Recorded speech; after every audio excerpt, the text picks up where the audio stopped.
Nahulihan ng mahigit 25 milyong pisong umano'y shabu ang isang Malaysian national na naaresto sa NAIA Terminal 3. Nakita sa loob ng maleta ang kontrabando na nakasiksik sa improvised pouch na gawa sa packing tape. Naghinala raw ang mga otoridad dahil nanggaling siya sa mga bansang pinaniniwala ang red flag sa drug trade. At imbis na sa Malaysia, dumiretso ay nag-stopover pa dito sa Pilipinas. Mahaharap sa reklamo ang suspect pero depensa niya hindi kanya ang maleta at ipinakisuyo lang daw ito sa kanya. Nilindol kanina umaga ang Batangas, magnitude 5 ang pagyanig na ang epicenter ay sa timog kanluran ng Calaca. Umuga ang ilang sakyan doon dahil sa lindol. Sa Batangas City, naglabasan ng mga tao sa City Hall at Universidad. Bukod sa Batangas, ramdam din ang lindol sa ilang katabing probinsya, maging dito sa Metro Manila. At sa Freebox, walang koneksyon ang lindol sa aktibidad ng Bulkang Taal. Dismayado raw si Pangulong Marcos sa sunod-sunod na pag-hack sa gobyerno na ang pinakabagong biktima ay bahagi ng gabinete. Kaya pinulong niya ang mga apektadong ahensya. Saksi, si Joseph Moro. Matapos ang PhilHealth at Philippine Statistics Authority, Department of Science and Technology naman ang nahack. Napasok ng isang compromised account ang One Expert Portal ng DOST na registry o listahan ng mga ekspertong Pinoy sa Science and Technology. Napasok ng isang compromised account ng One Expert Portal ng DOST listahan ng mga ekspertong Pinoy sa Science and Technology. August 31, inireport ng Philippine National Computer Emergency Response Team sa DOST ang unrealized security incident. Noong October 8, lumabas sa Facebook ang ilang datos na kamukha na nakuha sa portal. Ayon sa Department of Information and Communications Technology, 10,000 pangalan ng mga eksperto at kanilang mga contact tulad ng email ang nakuha. Tila pareho raw ang mga nang-hack sa DOST at PSA. Ang lead namin sa mga ito, mukhang local. NBI is requesting for more information about our investigation. We will be providing them all the news. Sinabihan na raw ng One Expert ang mga nakalista sa portal tungkol sa data breach. We have informed them that their names were published as well as the email addresses. Pero sabi ni DOST Secretary Renato Solidum, wala raw ibang sensitibong datos ang nanakaw. If you look at the data that was breached, it's the same publicly available or same data posted in the website. So as if hindi mo na kailangan pumasok doon kasi nakikita mo naman, di ba? So it's not indication ng vulnerability ng DOST? Hindi kasi hiwalay yun eh.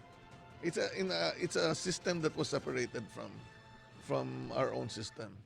Gayunman, dahil sunod-sunod ang mga nahahack na ahensya ng gobyerno, aminado ang DICT na kailangang palakasin ang data protection measures ng mga ahensya. Categorically, that also shows that we are not in an acceptable defensive posture when it comes to cybersecurity. Dapat daw maging mas aktibo ang gobyerno laban sa hacking ayon sa isang information technology expert.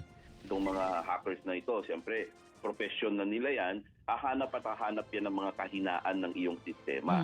Yes. So ano nangyayari?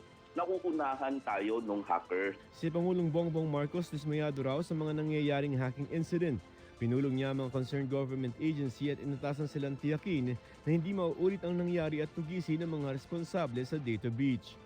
Para sa GMA Integrated News, Joseph Morong ang inyong saksi. Bawas presyo sa diesel at kerosene habang taas presyo sa gasolina ang inaasahan sa susunod na linggo. Sabi ni DOE Oil Industry Management Bureau Director Attorney Rino Abad sa panayam ng Super Radio DCBB. Base sa 4-day trading, piso kada litro ang posibleng bawas sa diesel at kerosene. Pero tataas naman ng hanggang 50 sentimo ang kada litro ng gasolina. Ayon kay Abad, walang direkta epekto sa presyuhan ng langis ang gera ng Israel at Hamas.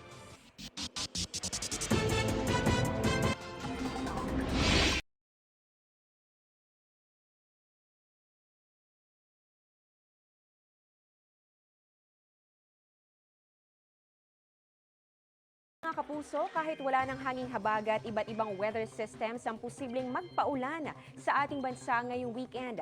Kabilang dyan yung trough o extension ng low pressure area na huling namataan 400 kilometers west-northwest ng Puerto Princesa City sa Palawan. Inaasahang nasa labas na yan ng Philippine Area of Responsibility anumang oras ngayong gabi o kaya naman ay bukas. Nakakaapekto rin yung trough ng super typhoon na Bolave na nasa labas naman ng Philippine Area of Responsibility. Posible ring magpaulan ang localized thunderstorms at ganun din ang northeasterly surface wind flow. Mga kapuso, sabi ng Pag-asa, posibleng sa mga susunod na linggo deklara ang onset ng amihan o yung northeast monsoon, pero depende pa yan kung magtuloy-tuloy ang pag-ihip ng hangin mula sa hilagang silangan. Pero sa nakalipas sa 3 taon, late October to early November po naitala ito ng Pag-asa. At yung peak o yung kasagsagan naman ng hanging amihan kadalasan tuwing Enero o Pebrero pa, kung kailan natin na itatala yung pinakamalamig o yung pinakamababang temperatura. Samantala, silipin naman natin ang datos ng Metro Weather. May mga pag-ulan bukas ng hapon sa malaking bahagi po yan ng Luzon. May mga matitinding pag-ulan, lalo na dito sa Mindoro provinces. Pagsapit ng linggo, halos ganyan din po ang mararanasan, pero kasama na ang Bicol region sa makakaranas po ng posibleng mga malalakas na pag-ulan. Dito naman sa Metro Manila, may chance rin ng ulan ngayong weekend, lalo na sa hapon at gabi. Kaya huwag kalimutang magdala ng payong kung may nakaset na lakad. Posible rin po ang pag-ulan sa Visayas bukas at mayroong mga malalakas na ulan gaya ng inaasahan natin dito sa Negros provinces at pati na rin sa Panay Island. Pagdating ng linggo, may matitinding ulan din sa Samar at sa Leyte provinces. Sa mga taga Mindanao naman, malawakan ng pag-ulan pagsapit ng hapon at gabi. May heavy to intense rains dito po yan sa may Zamboanga Peninsula, Northern Mindanao, Caraga at pati na rin sa ilang bahagi ng Soc-Sargena. Posibleng maulit yan sa linggo, kasama na rin ang Davao Region sa makakaranas ng mga matitinding pag-ulan, kaya maging handa rin sa banta ng baha o landslide. At yan ang latest sa lagay ng panahon. Ako si Amor La Rosa. Ito ang GMA Integrated News Weather Center. Maasahan anuman ang panahon. Instant na pagkain pero masustansya. Yan ang proyekto ng Agriculture Department na makakatulong din sa mga magsasaka sa bansa. Saksi, si Von Aquino. Paano kung ang toneladang gulay na sobra sa supply at sadsad ang presyo kaya itinatapon na lang? Pwede palang solusyon sa gutom at malnutrisyon. Presenting ang instant chop suey at instant pinakbet. Pakuluan lang sa tubig ng ilang minuto habang nasa packaging. Tapos lagyan ng sauce at ready to eat na. O diba, tulad din ng ibang instant pero healthy. Proyekto ito ng Department of Agriculture, katuwang ang ilang lokal na pamahalaan at private sector. Very nutritious, walang MSG, wala pong artificial flavoring, puro natural. Ayon sa DA, karamihan ng gulay na ginawang instant ay galing sa Northern at Central Luzon, na half-cooked at blast frozen at inilagay sa food-grade packaging.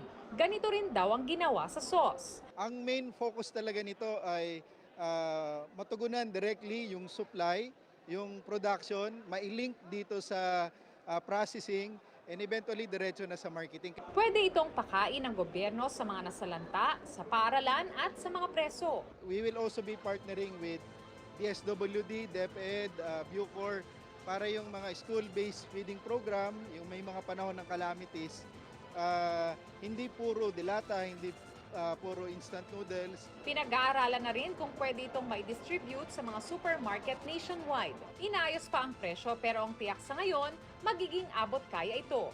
Para sa GMA Integrated News, Von Aquino ang inyong saksi.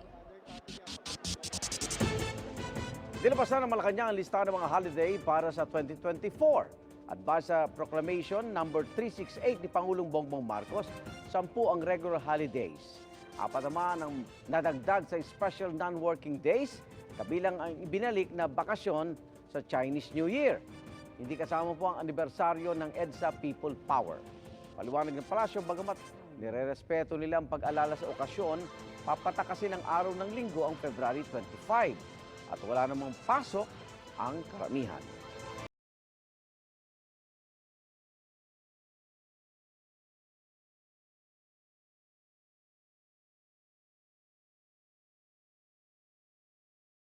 Araw na lang Pasko na. Double feature ang Christmas Carnival sa Marikina kung saan pwede rin mag-shopping at food trip. Saksi, si Katrina Son.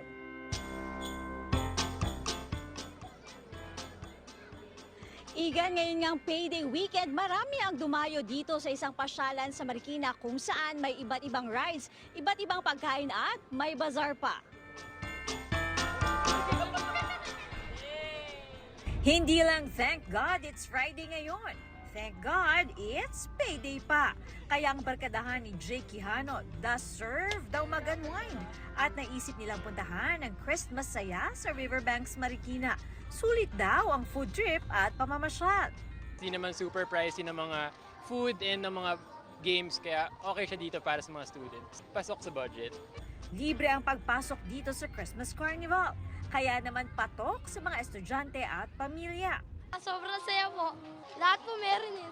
Celebrate po ng birthday niya. Para po pasyal-pasyal po siya ganun. Napakasaya po ng mga laro dito. At mapa-carousel. Si Dragon of Frisbee, hindi rin daw mabubutas ang bulsa sa rides. Very affordable po ang rides. Kaya kami nag-o-offer ng mga ganito kasi alam namin na magpapasaya sa family. Isa nga sa mga talagang pinipilahan dito ay itong mausoleo. Kaya naman, hindi tayo papahuli at susubukan din natin ito. Tara!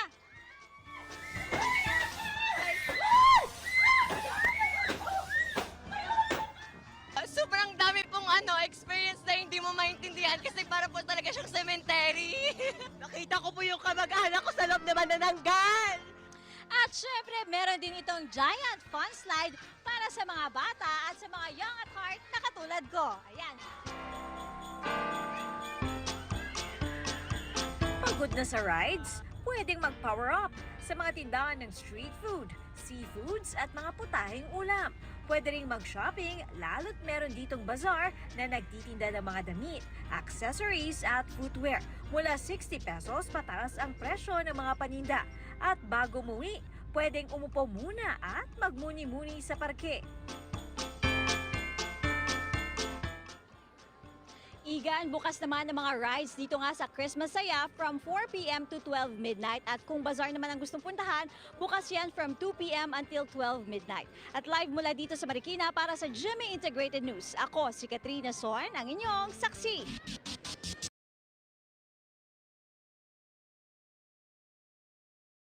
Kapit daw ang mga manonood sa pagka-intense ng nalalapit na finale ng Unbreak My Heart. Marami pang dapat abangan na ayon kay Gabby Garcia. Isa na dyan ay kung magkakasundo pa ba ang karakter niya si Alex at ang ina nitong si Rose, played by Jody Santa Maria. At bittersweet man daw ang pagtatapos, excited si Gabby sa kung ano pa ang kaya niyang ipakita at ibuga sa drama. Bukod sa cast members, dumating din sa press conference si GMA Senior Vice President Attorney Annette Gozon Valdez. Ay kay Attorney Annette, masaya siyang makatrabaho ang partners gaya ng ABS-CBN at VIEW. Umaasa rin si Atty. Annette na masusundan pa ng ibang collab ang Unbreak My Heart. Kasunod na series, nag-aanda naman si Gabby para sa upcoming horror film niya na ididirect ni Eric Mati. Makasama niya sa proyekto ang boyfriend na si Khalil Ramos. At ito'y kukunan sa abroad.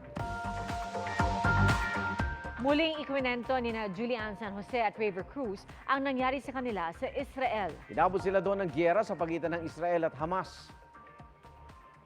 Di namin ma-explain yung feeling, pero ito na talaga yung time na talagang kailangan nating, alam mo yun, like magdasal and really have faith.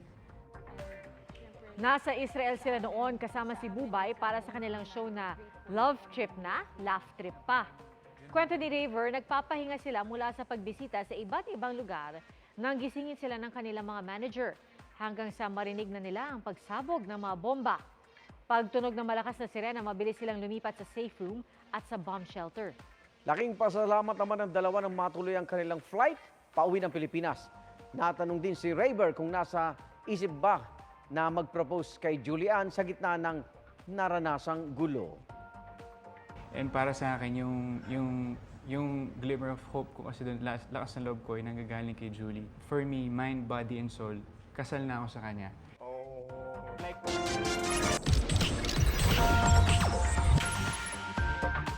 Spotted sa mga bakasyonan sa Pilipinas ang ilang Korean oppa at meron pang coming soon this weekend. Ang inspirasyon naman sa latest na OOTD ni Heart Evangelista, Hotdog. Ating saksiyan.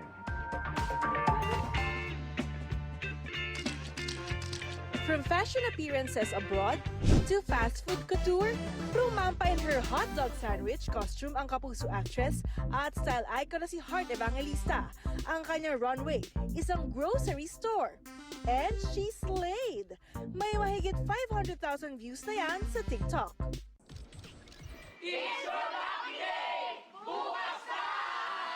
May bigayan naman ng swerte at serbisyo simula bukas. Sa pilot episode yan ng bagong game at talent show na It's Your Lucky Day.